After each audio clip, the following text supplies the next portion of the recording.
pens and to make erasures. Jeremiah 36:23 tells of the use of a secretary's knife to tear apart a roll of a book prepared by Jeremiah at Jehovah's direction. Many ancient knives of copper have a straight blade from 15 to 25 centimeters 6 to 10 inches in length. Some with curved tips have also been discovered. Handles were often one piece with the blade. Other handles were made of wood and were fastened to the blade. Proverbs 23:1-2 makes figurative reference to a knife, recommending the putting of a knife to one's throat when eating with a king, evidently emphasizing the need to restrain one's appetite in such a circumstance. Knob. An ornamental part of the golden lampstand used in the tabernacle. Designated by the Hebrew word kaf middle dot tor, or kaf middle dot tor, evidently referring to a round protrusion. X25. 31-36. 37. 17-22 These knobs alternated with the ornamental blossoms on the main stem and on each of the 6 branches of the lampstand. Some of the knobs seem to have formed a boss, or projecting support, for these branches. They are discernible on the lampstand as depicted in the relief on the Arch of Titus in Rome, where Roman soldiers are shown carrying spoils from the temple in Jerusalem, destroyed in 70 CE. Knowledge. Essentially, knowledge means familiarity with facts acquired by personal experience, observation, or study. The Bible strongly urges the seeking for and treasuring of right knowledge, recommending it rather than gold. P. 8. 10. 20. 15 Jesus stressed the importance of truly knowing him and his Father, and knowledge is repeatedly emphasized in the books of the Christian Greek scriptures. Joe 17. 3. PHP 1. 9. 2 P 3. 18. Source of knowledge. Jehovah is actually the basic source of knowledge. Life, of course, is from him on. Life is essential for one's having any knowledge. PS 36. 9. Acco textoi acute miritra longo. Knowledge 181 Faith in Jesus Christ as God's Son. He cannot grasp the real meaning of the scriptures and see how God's purposes are working out in harmony with what he has foretold. One is helped to appreciate more fully the meaning and importance of knowledge by examining the Hebrew and Greek words often translated knowledge, as well as by noting the relationship between knowledge and wisdom, understanding, thinking ability, and discernment. Meaning of term. In the Hebrew scriptures, a number of words nouns that can be translated knowledge are related to the basic verb middle dot, signifying know by being told, know by observing, know by personal acquaintance or experience, or be experienced, skillful.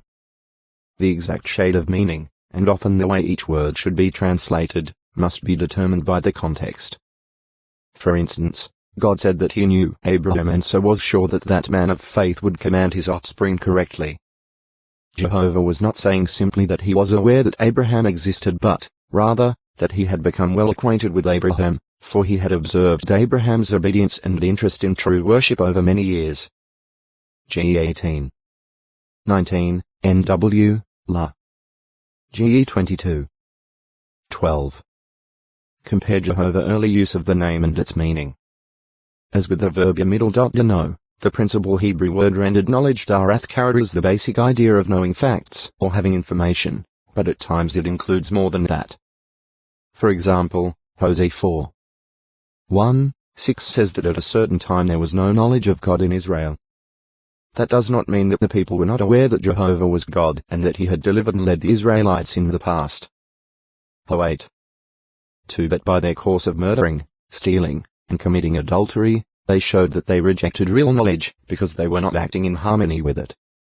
4. 2. Middle dot sometimes denotes sexual intercourse, as at Genesis 4. 17, where some translations render it literally new KJ. RS.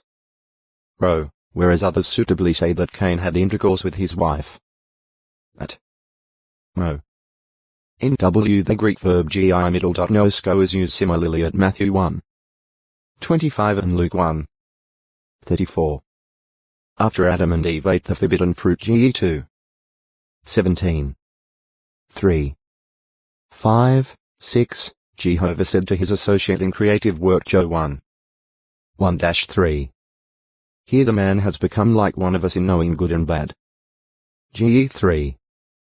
22. This apparently did not mean merely having knowledge of what was good and what was bad for them, for the first man and woman had such knowledge by reason of God's commands to them. Furthermore, God's words at Genesis 3:22 could not pertain to their now knowing what was bad by experience, for Jehovah said that they had become like him and he has not learned what is bad by doing it. PS 92. 14:15 Evidently, Adam and Eve got to know what was good and what was bad in the special sense of now judging for themselves what was good and what was bad. They were idolatrously placing their judgment above God's, disobediently becoming a law to themselves, as it were, instead of obeying Jehovah, who has both the right and the wisdom necessary to determine good and bad. So their independent knowledge, or standard, of good and bad was not like that of Jehovah. Rather, it was one that led them to misery. 10:23 In the Christian Greek scriptures there are two words commonly translated knowledge, gnosis and *sis. Both are related to the verb *no-sco, which means know. Understand.